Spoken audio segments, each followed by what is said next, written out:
குருவாழ்க குருவே துணை. இப்பதினை பார்த்து கொண்டு இருக்கும் கன்னிராசி அன்பர்களே, சகோதர சகோதரிகளே, உங்கள் அனைவருக்கும் கண்ணமங்கலம் சேட்டு ஜோதிடரின் பணிவான வணக்கம். நாம் இப்பதில் காண இருப்பது 18/5/2025 அன்று நடைபெற இருக்கும் ராகு கேது பயிற்சி பலன்கள் எவ்வாறு இருக்கப் போகிறது வாருங்கள் பார்ப்போம். மீன ராசி இருக்கும் ராகு பகவான் கும்பராசிக்கும், உங்கள் ராசியில் இருக்கும் ராகு பகவான் உங்கள் ராசிக்கு 12ஆம் இடம் சொல்லக்கூடிய சிம்ம ராசிக்கும் இடம் பெயர்கிறார். இதனால் உங்களுக்கு திருமணம் நடக்குமா, குழந்தை பாக்கியம் கிடைக்குமா, தொழில் முன்னேறுமா, வேலை கிடைக்குமா, கஷ்டங்கள் தீருமா, வீடு கட்டுவோமா, இப்படி பலவிதமான கேள்விகளுக்கெல்லாம் இந்த ராகு கேது பயிற்சி என்ன சொல்கிறது வாருங்கள் விரிவாக பார்ப்போம். உங்கள் ராசிக்கு 6ஆம் இடம் என்று சொல்லக்கூடிய கும்பராசியில் ராகு பகவான் அமர்ந்திருப்பது ஒரு பெரிய யோகமே என்று சொல்லலாம். ஏனென்றால் 6ஆம் இடத்தில் இருக்கும் ராகுவை உங்கள் ராசிக்கு 10ஆம் இடத்தில் இருக்கக்கூடிய குரு பகவான் நேரடியாக 9ஆம் பார்வையாக பார்க்கிறார். இது பெரிய உங்களுக்கு யோகம் என்றே சொல்லலாம். 6ஆம் பாகத்துக்கு உண்டான ரோக சத்துருது எல்லாமே நிவர்த்தியாகும். யார் ஒருவர் படுத்த படுக்கையாகும் நோயாலும் அவசரப்பட்டு கொண்டு நீண்ட நாள் போராடி கொண்டு தீராத வியாதியில் இருப்பவர்களுக்கும் இந்த ஆண்டு ஒரு பெரிய மாற்றம், உடல் ஆரோக்கியம் இன்னைக்கு தீர்ந்து ஒரு நல்ல ஆரோக்கியத்தை தரப்போகிறீர்கள். இது ஒரு பெரிய பாக்கியம் என்றே சொல்லலாம்.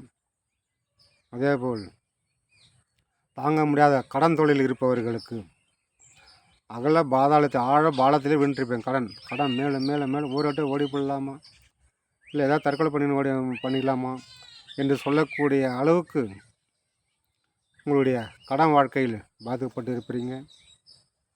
அதுவும் இந்த குரு பார்வையால் நடக்க வேணும். குரு பார்வையால் உங்களுக்கு அனைத்து கடனிலிருந்து விடுபட்டு நீங்கள் 4 பேருக்கு கடன் கொடுக்குற அளவுக்கு வளர போகிறீங்க.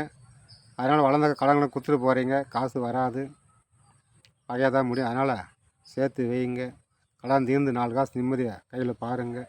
உங்கள் வாழ்க்கை கண்டிப்பாக மேம்படும்.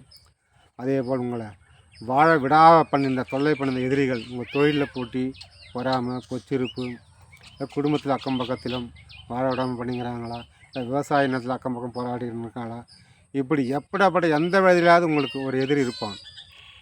உங்களுக்கு எங்கே போகிற இடத்துல ஏதாவது ஒரு எதிரி எங்கே வேணாலும் இருப்பான். இருக்கிற இடத்துலையும் சரி, போகிற இடத்துலையும் சரி, எதிரி ஒருத்தன் இருந்துன்னு தான் இருப்பான் உங்களுக்கு.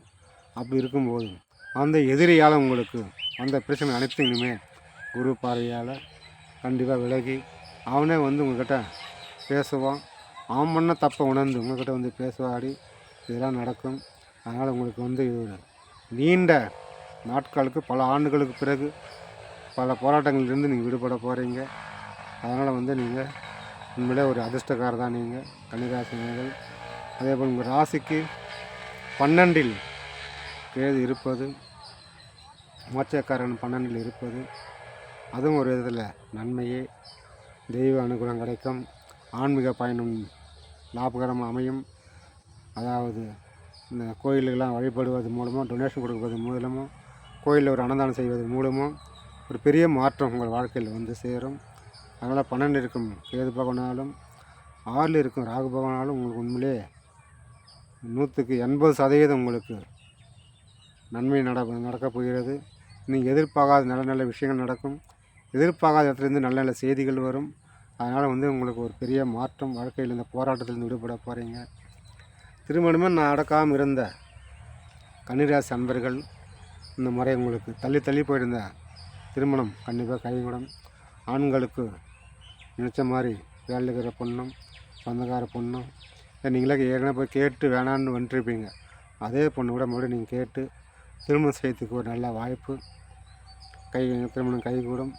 அதே மாதிரி உங்கள் பெண் பிள்ளைக்கும் நீங்கள் எதிர்பார்த்தவங்க அரசாங்க வேலையில் இருக்க மாப்பிள்ளம், இல்லை ஒரு தொழில் அதிபரோ, இல்லை ஒரு ஐடி மாப்பிள்ளையோ, இல்லை உங்கள் பொண்ணு விரும்புகிற மாப்பிள்ளையோ கூட நீங்கள் திருமணம் செய்து வைக்கலாம். ஆக மொத்தத்தில் உங்கள் வீட்டில் சுபகாரியம் நடக்கும், சுப விசேஷங்கள் நடக்கும், புதிய உறுப்பினர்கள் வருவார்கள். அது எல்லாமே ஒரு சாதகமாக இருக்கிறது. புத்திர பாக்கியம் இல்லாதவர்களுக்கும் கண்டிப்பாக ஒரு புத்திர பாக்கியம் இந்த மாதம் சாதகமாக இருக்கும். அப்போ குழந்தை நிற்கலை அப்படி நின்னாலும் அபார்ஷன் ஆகிடுது. இந்த ஃபீலிங் உள்ளவர்களுக்கு இனி வருத்தப்பட வேண்டாம். கண்டிப்பாக உங்களுக்கு புத்திர பாக்கியம் இந்த வாரம் உண்டு. உங்களுடைய வாழ்க்கையில் நீங்கள் எதிர்பார்த்த அனைத்து நல்ல விஷயங்களும் நடக்கப் போகிறது. அதனால் நீங்கள் வந்து உங்கள் வாழ்க்கையில் நீங்கள் போராடி கொண்டிருந்த விஷயமெல்லாம் கைமேல் பலன் கொடுக்க போகிறது. திருமணம் தெய்வஸ்தானம் கூட மறுபடியும் நீங்கள் 2வது திருமணம் செய்து கொள்ளலாம். வாழ்க்கையில் சாதகமாக இருக்கிறது. பார்ட்னர்ஷிப் தொழில் செய்பவர்களுக்கும் ஒரு சாதகமாக இருக்கிறது. தொழில் வியாபாரம் கூலி வேலை செய்பவர்கள் அனைவரும் இந்த ஆண்டு ஒரு சிறப்பாக இருக்கிறது. நீண்ட நாள் சொந்தமாக ஒரு தொழில் செய்ய முடியவில்லை என்று வருத்தப்படுவர்கள் கூட சொந்தமாக ஒரு தொழில் செய்யலாம். அல்லது நீங்கள் செய்யும் தொழிலே கூட விரிவுபடுத்தலாம். ஆட்கள் நிறைய எடுப்பீங்க, ஆதாயமாக இருக்கும். லாபம் பல மடங்கு உங்களுக்கு உயரும். விவசாயம் செய்பவர்களுக்கும் ஒரு சாதகமாக இருக்கிறது, சிறப்பாக இருக்கிறது. ஆடு மாடு வைத்துக் கொள்பவர்கள் லாபமாக இருக்கிறது. பால் டெய்ரி நடத்துபவர்கள் ஆதாயமாக லாபகமாக இருக்கிறது. ஆகவே விவசாய சம்மந்தப்பட்ட பொருள் விற்பனை செய்பவர்களுக்கும் சிறப்பான ஒரு ஆண்டாக ராகு பேசி இருக்கும். தொழிலில் இதுவரை சந்தித்த பல நஷ்டங்கள் எல்லாம் தவிடுபடியாகி வருங்காலம் ஒரு பொற்காலமாக அதிகப்படியான லாபத்தை உங்களுக்கு ஈட்டு தரப்போகிறார் ராகு பகவான். உங்களுடைய ஏதாவது உங்களிடம் யாராவது காசு வாங்கிட்டு ஏமாற்றிருந்தாலும் அவர்களே தவறை உணர்ந்து திருப்பி கொண்டு வந்து கொடுக்கவும் வாய்ப்பு இருக்கிறது.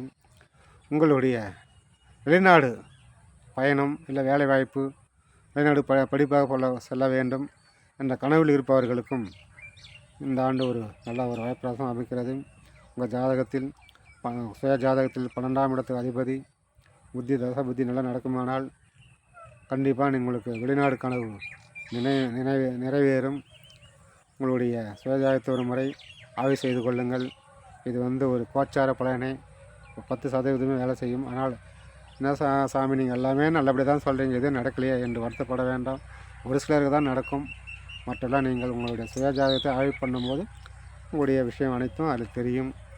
அதனால் வருத்தப்பட வேண்டாம். நடப்பதெல்லாம் நன்மைக்கே என்று செல்லுங்கள், அனைத்தும் நல்லபடியாக நடக்கும். உங்கள் வாழ்க்கையில் ஒரு பெண்ணால் ஒரு ஆதாயம் தெரிகிறது. பெண் என்றால் மனைவி, குழந்தைகள், அம்மா, தங்கச்சி, அக்கா, இல்லை கேர்ள் ஃப்ரெண்ட், இந்த மாதிரி யார் வேணால் இருக்கலாம். அந்த பெண்ணால் ஒரு லாபம் ஆதாயம் இருக்கிறது, அதை நீங்கள் பயன்படுத்தி கொள்ளலாம். உங்களுடைய உங்களுக்கு வண்டி வாங்கும் யோகம் அமோகமாக இருக்குது. எலக்ட்ரிக் பைக் வாங்கலாம், எலக்ட்ரிக் கார் வாங்கலாம், இல்லை பழைய பொருள் எக்ஸ்சேஞ்ச் பண்ணலாம். இதெல்லாம் ஞாபகம் இருக்கிறது. நீங்கள் நினைத்தபடி சொகுசு பயணம் மேற்கொள்ள சிறப்பாக இருக்கும். நீங்கள் எதிர்பார்த்த அந்த ஒரு வீடு வாங்கணும், ஒரு இடம் வாங்கணும், அதாவது எதிர்பார்த்துட்டு இருக்கீங்களா? ரொம்ப நாளாக வாடகை வீட்டில் இருக்கிற எப்போ சொந்த வீட்டு போயின்னு எதிர்பார்த்துருக்கீங்களா? இதெல்லாம் உங்களுக்கு கைகூடும், கண்டிப்பாக நடக்கும். அதே கவலைப்படாதீங்க. உங்கள் சுயஜாதகத்தில் ஒரு முறை ஆய்வு பண்ணி கூட 4ஆம் இடம் சம்மந்தப்பட்ட தசாபதி நடக்கும்னால் சொந்த இடம் வாங்கி வீடு கட்ட போகிறீங்க. அந்த மாற்று கருத்தும் கிடையாது. ஆகவே நீங்கள் நினைச்சதெல்லாம் நடக்கும். தொழில் பெரிய புதுசாக ஒரு தொழில் தொடங்கி அப்படின்னு ஒரு எண்ணம் இருந்தாலும் கண்டிப்பாக நீங்கள் தொடங்கலாம். இல்லை ஏற்கனவே செய்கிற தொழிலை விரிவுபடுத்தணும் அப்படின்னாலும் விரிவுபடுத்தலாம். தங்கு தடையெல்லாம் நல்லபடியாக நடக்கும். பார்ட்னர்ஷிப்பில் மட்டும் கொஞ்சம் கவனம் தேவை. குடுப்பல் வாங்கலே கொஞ்சம் கவனம் தேவை. மற்றவர்கள் பேசும்போது கொஞ்சம் எச்சரிக்கையாக பேச வேண்டும், கவனித்து பேச வேண்டும். வாயால் கட்ட நோரால் கட்டன்ற மாதிரி வாயால் கெட்டு போகாமல் அளந்து பேசுங்க. வாயை விட்டுட்டிங்கன்னா மறுபடியும் வர முடியாது உங்களுக்கு. அதனால் நீங்கள் குடும்பமான வரையில் நீங்கள் உழைப்பாளி தான், இல்லைன்னு சொல்லலை. உழைத்தும் கஷ்டப்பட்டும் பலன் வேறு யாரும் அனுபவிக்கிறாங்களே, நீங்கள் அனுபவிக்க முடியலையே. அதனால் கொஞ்சம் இடத்திலும் அனைத்து விஷயத்திலும் கொஞ்சம் கவனமாக இருப்பது மிக மிக கால சிறந்தது. கன்னிராசி அன்பர்கள், உங்களுக்கு ஏற்கனவே ஒரு பெண்ணால் ஒரு பிரச்சனை போனது. அதனால் மீண்டும் அந்தமாரி மாட்டிக்கொள்ளாதீங்க. உங்கள்கிட்ட இருக்கிற கெட்ட பழக்கங்கள் அது எல்லாத்தையும் விட்டுடுங்க. பெண் மோகம், மது மோகம், லாட்ரி மோகம், இந்தமாரி எதாவது இருந்தாக்கா கெட்ட பழக்கம் அதெல்லாம் தவிடுபடியாக விட்டுடுங்க. கொஞ்சம் கொஞ்சமாக நீங்கள் வாழ்க்கையில் ஒரு பெரிய இடத்துக்கு போவீங்க. சமுதாயத்தில் ஒரு நல்ல பேர் கிடைக்கும். கண்டிப்பாக உங்களுக்கு நீங்கள் விட்டுடும் எண்ணம் இருக்கிறது. அதை உடனடியாக நிவர்த்தி செஞ்சு அந்த கெட்ட பழக்கத்திலேருந்து வெளியே வாருங்கள். உங்களை போல் ஒரு சிறந்த மனிதர் இந்த பூமியில் இருக்க மாட்டார். அந்த அளவு நல்ல பேர் கிடைக்கும். ஆகவே ஒரு முறை குடும்பத்தோடு குலதெய்வம் கோயில் சென்று வாருங்கள். அனைத்தும் நல்லதே நடக்கும். வாழ்க வளமுடன். நன்றி, வணக்கம்.